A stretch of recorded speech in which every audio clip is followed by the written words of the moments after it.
It's been around 2 years now since Expedition 33 was first shown to the public in about June of 2023, seemingly coming out of nowhere, and after that reveal it once again went relatively quiet until late last year, where it once again took the world by storm with its amazing graphics, its awesome looking gameplay, and arguably the most stacked cast in the last decade of video games. And so it's fair to say that for a game that felt like it came out of nowhere, it really does look like this could be a very special game once it launches later this month. Now, I think the first thing that really stands out to me is, like I just mentioned, the absolutely stacked cast that is going to be involved in this game, not only with some really big names within the gaming voice acting space, but even some genuine borderline A-list celebrities that are going to be involved in this game, most notably Charlie Cox, who is playing the main character or one of the main characters in Gustav. Now, I'm sure a lot of you guys know who Charlie Cox is. He is most famously known for his role as Matt Murdock or Daredevil in the Daredevil show, which ironically has just actually rebooted on Disney Plus, so it is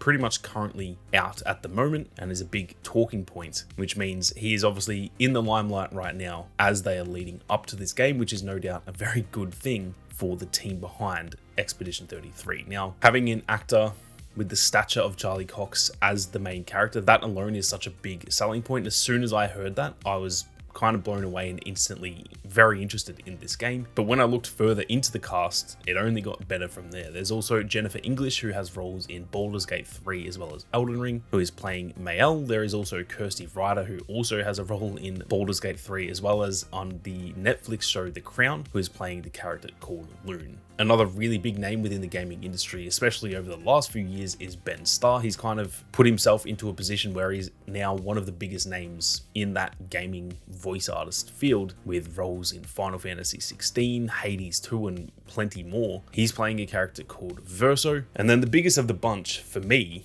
is freaking Andy Serkis, who I'm sure a lot of you guys will know, and if you don't, I'm sure you've still seen plenty of the stuff that he's in, because a lot of what he does is the CGI roles. For example, Gollum, Caesar from Planet of the Apes. He also plays multiple roles in Star Wars, such as Snoke, and a non-CGI role in Kino Loy. This guy is in so many movies. He is actually my favorite actor, so that is one of the biggest selling points to me. When I heard Charlie Cox, I was already interested, and then when I heard Andy Serkis, well, I knew I had to play this game. So as you can see, that cast is absolutely stacked. There are plenty of other names on the cast as well. Those are just the biggest and best of the bunch, and it seems like they have definitely gone out and kind of spent a lot of that budget on getting some really good actors, so we can probably tell the performances in this game are going to be very, very solid. Now, something else that is very intriguing about this game is that it is made in Unreal Engine 5, which a few years ago I think was kind of seen as a negative thing, even though UE5 looks amazing and it has so much potential. When it first started to be sort of introduced to a lot of games, I won't lie, there were a lot of issues with those games. As a new engine, people were still trying to figure it all out, and it led to some often buggy games, as well as even a lot of games that had some performance issues, most likely due to how good those games look. Now, even though it started a little bit rough, I do feel as though we've kind of gotten over the hump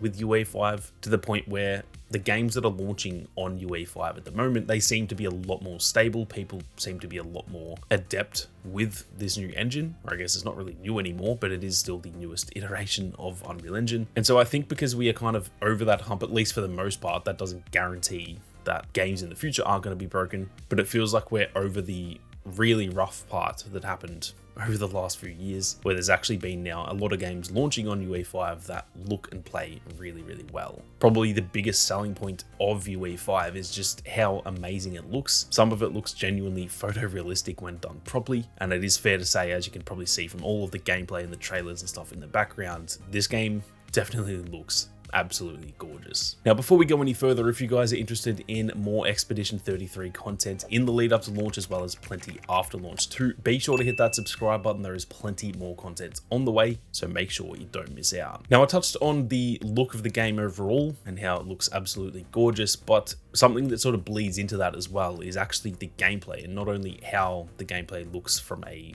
enjoyment perspective, but I've got to say the gameplay looks visually amazing as well. It's not just the cutscenes and stuff that look really, really good. It's not just the world and the environment. The actual gameplay itself and all of the different elements going on when you're actually playing the game, it is fair to say it looks absolutely amazing, at least if the game lives up to what we're seeing in all of these trailers. Now, something that does give me a bit of confidence is there are entire playthroughs of demos out there at the moment. I'm sure you guys have heard of the Radbrad. He's a massive YouTuber who does a lot of playthrough stuff. He's got about 3 hours of gameplay on his channel that is not from the developers themselves, it is him actually playing it, and it all looked pretty damn decent. I didn't notice anything in my time watching that where the gameplay was not living up to the expectations that we've kind of seen in their own trailers, because obviously trailers can be made to look amazing even if the gameplay or the game itself doesn't end up looking that way. Outside of just the visuals as well, the gameplay does look a hell of a lot of fun to me personally. It gives me a lot of like Final Fantasy vibes, even a little bit of Persona. I've actually never played Persona, but I've seen a lot of gameplay and it looks like it has some elements from that too, but obviously in a completely different setting to both of those games, as well as a very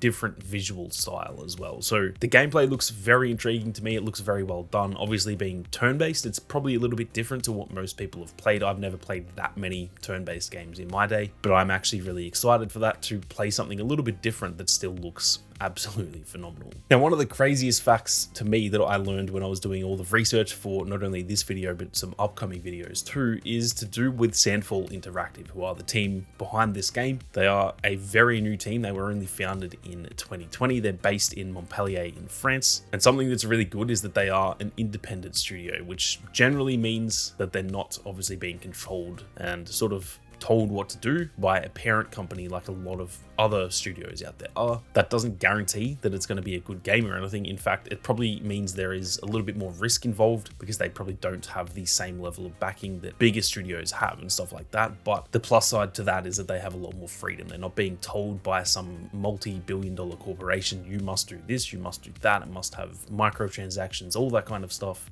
It just kind of means they're free of those shackles, which for me, and I'm sure for a lot of people, is generally a pretty good sign. Now, the craziest fact about Sandfall Interactive though is that, at least as far as we know so far, there are only about 30 odd developers at the studio who are working on this game, which when you're watching the gameplay and stuff in the background, when you're looking at the cast, the fact that they've got like genuine celebrities in this game, it is insane to think that only 30 developers have actually made this game, because it looks like a genuine AAA title that is made by often 400 to even some studios have 1,000 people working there. So the fact that this is made by seemingly only 30 developers is absolutely insane to me. I don't know if I even believe that. A lot of that had been reported and I just thought surely that is wrong. Even on the website that Sandfall Interactive have, you can look at their members and then there's a button that says meet all of our members, which will then sort of expand and show even more members than what they were initially showing. And even when you do that, it only shows about 30. So it does seem like that is legitimate, unless that is just the leads of each department or something. And then there's obviously a lot more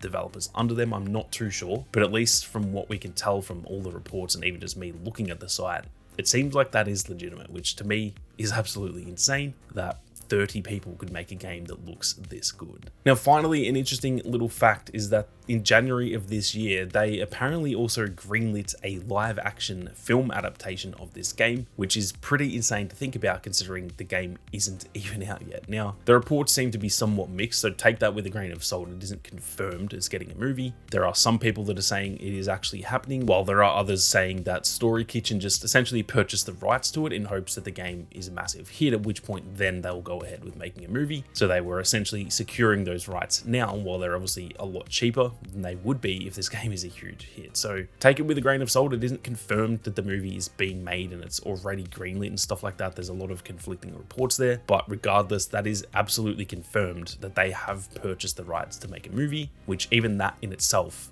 from what I know anyway, is pretty damn rare for a game that literally isn't even out yet. But that is going to do it for today's video, guys. I'm keen to hear all of your thoughts on Expedition 33, whether you're excited for it, whether you have any concerns about the game or anything like that. So be sure to leave those down in the comments section. But with that being said, thank you all very much for watching. You guys have a great day, and I'll catch you all in the next one.